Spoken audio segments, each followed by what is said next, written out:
A few years ago, I bought a small house in West Maine. It's one story and around 1,000 square feet. A few months after I bought the house, I got lonely and decided to buy a dog whose name is Ace. There's a forest outside my home. I never bothered to do any of the normal things people do when there's a forest near them, like camp. However, Ace never liked the forest. He would bark or whine any time I took him on a walk where the tree line was visible. I started realizing what was happening last winter. Every tree began to wilt and die simultaneously. If one leaf fell off a tree, that leaf would fall off every tree.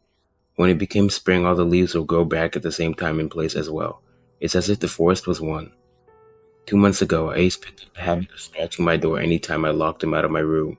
He always makes a mess when I let him through, so I have to keep the door closed. 2 weeks ago, I heard a yelp. It wasn't Ace though. It came from somewhere around the back of my house. After that sound, I heard Ace running and whining, and he started scratching at my door. It wasn't normal though, it was frantic. I let him in my room, and I swear I already saw the damn thing in my yard. I saw that thing staring at my dog like it was a fucking smoker seeing a cigarette. I looked closer and all there was out there was a tree line, but I saw that thing out there, I know it. I couldn't sleep, nor could Ace. I stayed up and just scrolled through social media. I don't know what time it was when I heard the yelp again, and after that long disgusting groan, I couldn't open my door, I couldn't. I didn't want to see those eyes turning to those fucking trees. All I did was sit there, thinking of what to do if something was out there. The next morning, I don't know why, but I bought a pistol.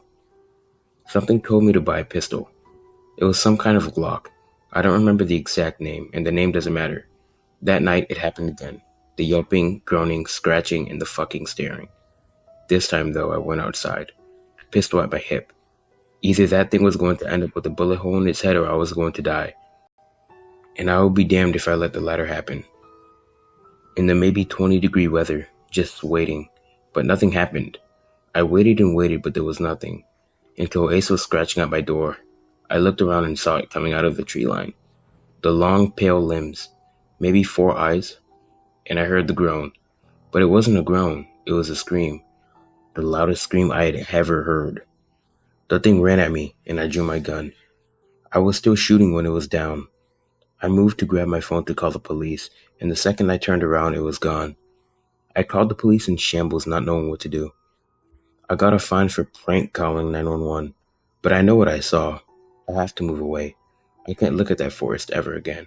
I don't know what is wrong with that forest, but it's not normal. Maybe it's cursed, maybe it's haunted, or maybe this world has more secrets like this, waiting to emerge from the tree line.